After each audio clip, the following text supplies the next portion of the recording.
Shalom alaikum, Bapak Ibu, saudara-saudari yang dikasihi di dalam Tuhan. Berjumpa kembali dengan saya, Pendeta Muda Surtijono, untuk pembelajaran firman Tuhan kali ini. Sebelumnya kita berdoa. Bapa, dalam nama Tuhan Yesus, terima kasih untuk waktu yang Kau berikan bagi kami. Sebentar kami akan belajar firman-Mu. Roh Kudus kiranya tolong kami. Terima kasih Bapak, dalam nama Tuhan Yesus kami berdoa. Amin. Bapak Ibu saudara-saudari yang dikasihi dalam Tuhan, mari kita membuka Alkitab kita di dalam Kisah Para Rasul pasal 26 ayat 14. Kisah Para Rasul pasal 26 ayat yang ke-14. Saya akan bacakan. Kami semua rebah ke tanah, dan aku mendengar suatu suara yang mengatakan kepadaku dalam bahasa Ibrani, Saulus, Saulus, mengapa engkau menganiaya aku? Sukar bagimu menendang ke galah rangsang. Bapak Ibu saudara-saudari yang dikasihi dalam Tuhan, pembelajaran firman Tuhan kali ini saya akan berikan judul menendang ke galah rangsang. Menendang ke galah rangsang. Yang mungkin Bapak Ibu belum pernah mempelajarinya dan belum mengetahuinya. Menendang ke galah rangsang. Ada dua pertanyaan. Apa itu galah rangsang? Apa itu galah rangsang? Yang kedua, mengapa Yesus berkata kepada Saulus, sukar menendang ke galah rangsang? Apa artinya? Mari kita lihat yang pertama mengenai galah rangsang. Kata galah rangsang di dalam bahasa Yunani adalah kentron. Secara literal artinya tongkat atau galah untuk menghalau atau untuk mendorong. Di dalam Alkitab King James Version, kata itu diterjemahkan prick. Artinya tusukan. Nah, kata kerjanya di dalam bahasa Yunani itu kenteo, yang berarti menusuk. Jadi erat sekali ya, arti di dalam King James Version dan juga di dalam bahasa Yunaninya. Prick artinya tusukan, kenteo artinya menusuk. Bapak Ibu saudara-saudari yang dikasihi dalam Tuhan, kata itu di dalam Perjanjian Lama ini sama dengan kata kusa. Ya, kusa yang bisa kita temukan di dalam 1 Samuel 13 ayat 21 dan Pengkhotbah 12 ayat 11. Jadi di kedua ayat itu diterjemahkan kusa. Ya, kusa. Jadi kusa itu sama artinya dengan galah rangsang. Nah, sementara itu di dalam Hakim-Hakim 3 ayat 31 itu disebut tongkat penghalau lembu. Nah, ini mirip dengan kata kentron tadi ya. Tongkat penghalau lembu. Sebenarnya apa? Bagaimana bentuknya dan fungsinya secara detil galah rangsang itu? Apa itu galah rangsang? Fungsinya apa? Bentuknya seperti apa? Bapak Ibu saudara-saudari yang dikasihi dalam Tuhan, sesuai dengan artinya tadi bahwa galah rangsang adalah sebuah tongkat. Sebuah tongkat. Itu ya, galah rangsang itu sebuah tongkat. Nah, namun di satu ujungnya, di tongkat itu satu ujungnya itu dipasang besi runcing dan tajam yang bentuknya itu berbeda-beda. Jadi di ujung tongkat itu atau galah itu dipasang besi yang runcing dan tajam, tapi bentuknya itu berbeda-beda atau bermacam-macam. Nah, salah satunya berbentuk huruf U. Bapak Ibu perhatikan foto yang saya pampang di sini. Itu saya berdiri memegang galah rangsang atau kusa itu bentuknya U. Yang bentuknya U ya. Itu salah satu bentuknya U. Tapi ada juga yang lancip gitu aja, tapi tajam. Bapak Ibu, saudara-saudari yang dikasih dalam Tuhan, itu di ujung yang satu. Jadi dipasang besi, itu yang bentuknya bermacam-macam, salah satunya berbentuk huruf U seperti yang saya pegang itu. Tapi di ujung yang lain itu juga dipasang besi yang bentuknya pahat, yang bentuknya pahat. Nah, ini bisa digunakan untuk menyingkirkan kotoran atau tanah liat yang nempel di mata bajak atau membersihkan dari akar-akar dan duri. Nah, itu juga salah satu bentuknya. Pakai besi yang bentuknya pahat. Tapi bentuk yang lain itu nyambung ya. Jadi tongkat atau gala itu nyambung ke bentuk ini, tapi agak lebar itu, pegangannya lebar. Nah, itu yang saya pegang itu bukan dari besi, yang dari kayu, langsung nyambung ke galahnya, ke tongkatnya. Itu bentuk yang berbeda-beda. Jadi jelas sekali bahwa yang namanya galah rangsang atau kusa ini pada intinya adalah ada tongkat, ada galah, di mana ujungnya salah satunya ada besi dengan tajam dan runcing dengan berbagai bentuk, yaitu U salah satunya. Di sini juga kadang dipasang besi atau tidak. Nah, ada yang tidak, jadi langsung kayu seperti yang saya pegang itu. Galah rangsang atau kusa itu juga dikenal sebagai pelecut ternak. Pelecut ternak. Nah, kalau kita di sini kan mendengar kata pelecut itu kan kayak ini ya, pecut gitu ya, bahasa Jawanya itu pecut gitu ya. Nah, itu pelecut. Tetapi yang ada di sini itu adalah galah rangsang. Itu artinya sama ya, nanti menjadi fungsinya menjadi pelecut ternak atau pelecut hewan pembajak itu.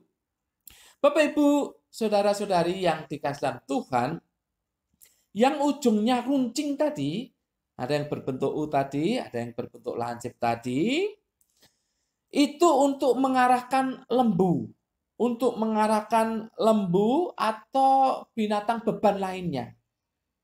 Jadi perhatikan ini, yang bentuknya seperti U atau yang lancip, besi itu untuk mengarahkan lembu atau binatang beban, hewan beban lainnya. Nah, tongkat itu, ya khususnya yang ujungnya itu akan ditusukkan ke bagian belakang. Ditusukkan ke bagian belakang dari hewan itu, dari binatang itu.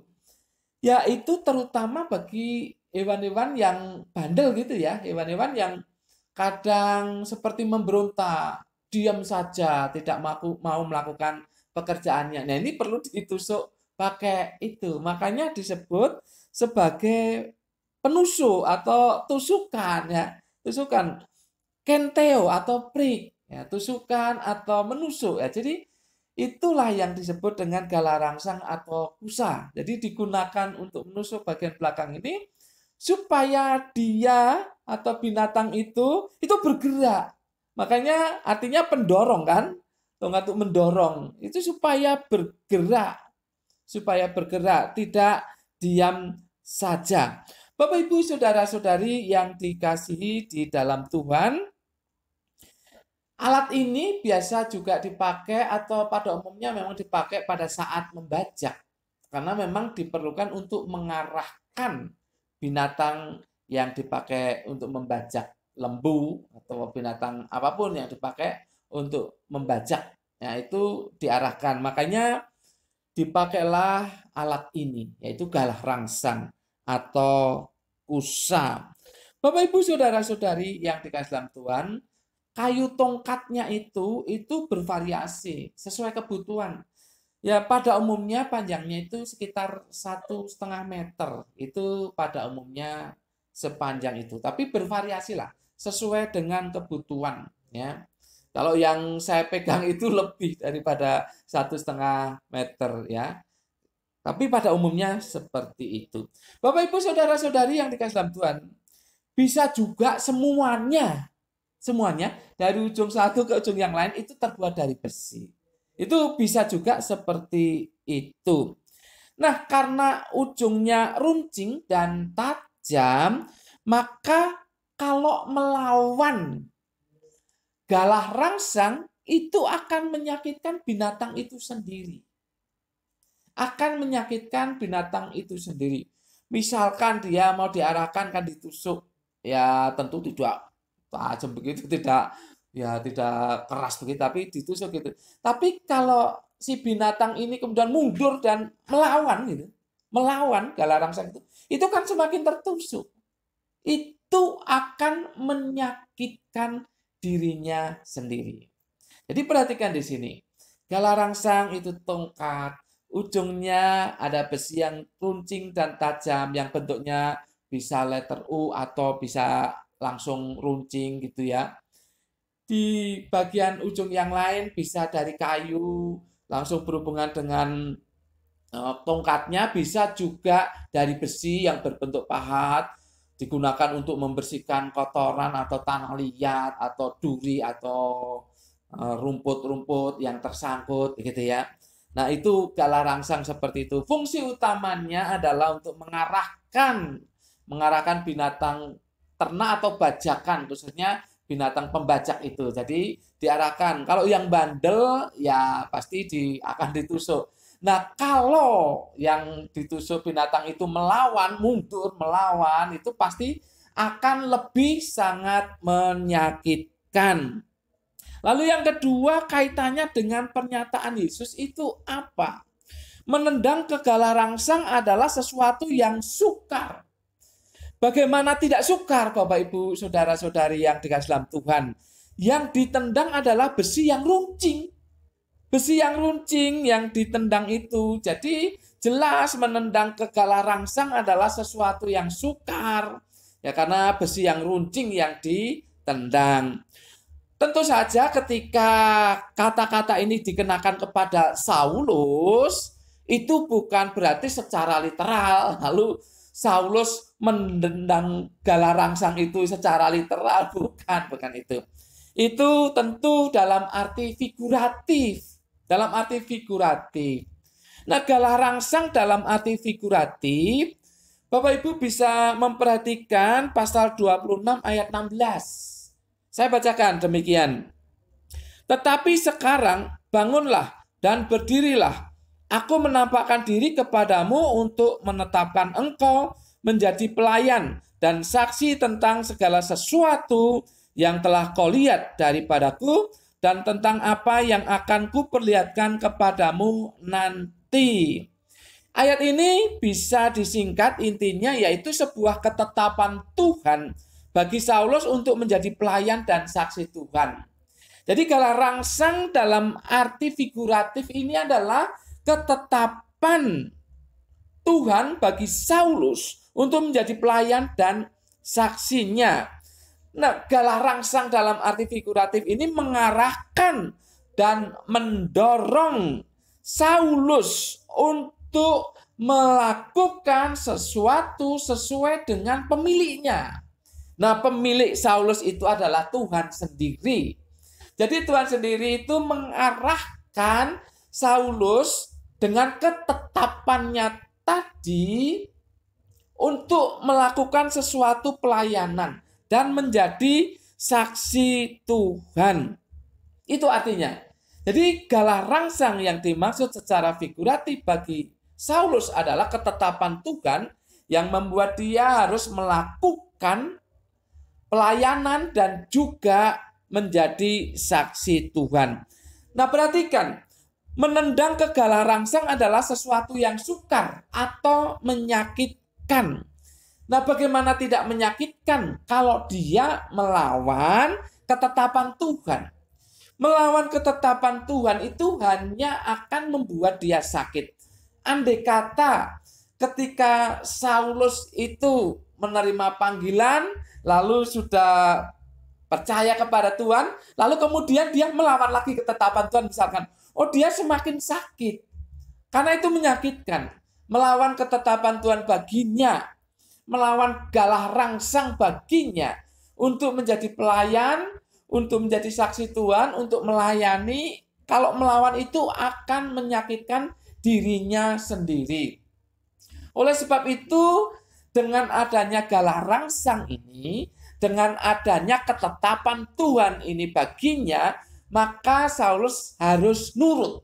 Harus nurut untuk menjalankan pelayanan dan menjadi saksi Tuhan. Supaya tidak sukar atau supaya tidak menyakitkan dirinya lagi. Jadi menarik sekali Bapak Ibu ya. Saulus itu ditetapkan Tuhan, itulah galah rangsang baginya. Dan dia harus menjadi pelayan, harus menjadi saksi bagi Tuhan. Dia tidak bisa melawan. Kalau melawan itu akan menyakitkan dirinya. Sebagaimana seekor lembu akan melawan galah rangsang, maka akan menjadikan dirinya mengalami kesakitan.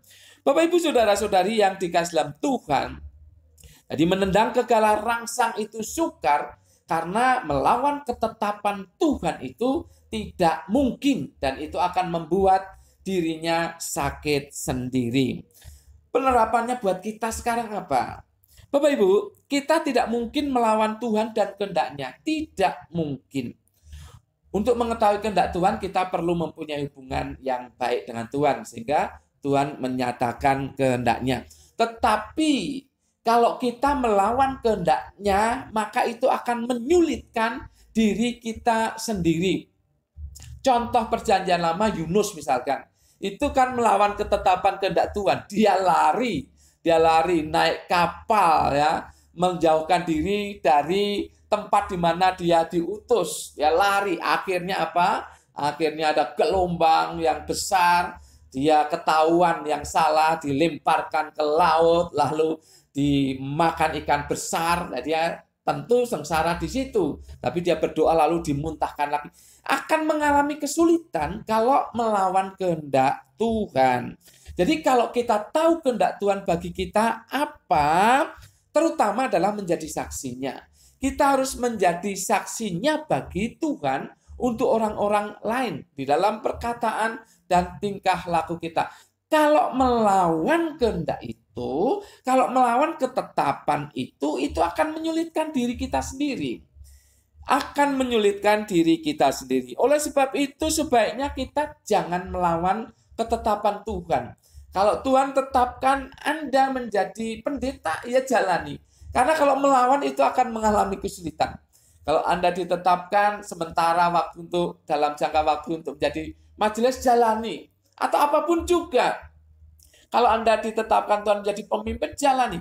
Kalau menolak, melawan ketetapan itu akan menyulitkan diri Anda sendiri. Jadi artinya jelas bagi kita di sini, Bapak Ibu, saudara-saudari yang dikasihi dalam Tuhan. Menendang ke galah rangsang adalah sesuatu yang sukar. Artinya sesuatu yang menyakitkan. Sebagaimana seekor lembu pembajak kalau melawan galah rangsang akan sakit, maka demikian juga dengan Saulus dan kita. Kalau melawan galah rangsang dari Tuhan, yaitu ketetapan atau kehendak Tuhan, maka akan menyulitkan diri kita sendiri dan akan membuat kita sakit, semakin sakit. Oleh sebab itu, jangan menendang ke galah rangsang. Ikuti saja ketetapan Tuhan. Tuhan mau kita jadi seperti apa? Ikuti saja. Jangan tendang galah rangsang dari Tuhan. Amin. Mari kita berdoa. Bapa, kami bersyukur untuk firman-Mu yang sudah kami pelajari. Kiranya Roh Kudus akan menolong kami untuk menerapkannya. Dan biarlah kami menjadi orang-orang yang mengikuti, menuruti ketetapan Tuhan, bukan melawannya. Karena melawan ketetapan Tuhan atau galah rangsang dari Tuhan akan menyulitkan kehidupan kami sendiri, akan menyakitkan diri kami sendiri. Ya Roh Kudus, tolong kami supaya kami taat kepada ketetapan Tuhan. Dalam nama Tuhan Yesus kami berdoa dan mengucap syukur. Semua yang percaya katakan amin. Tuhan memberkati Bapak Ibu saudara-saudari senantiasa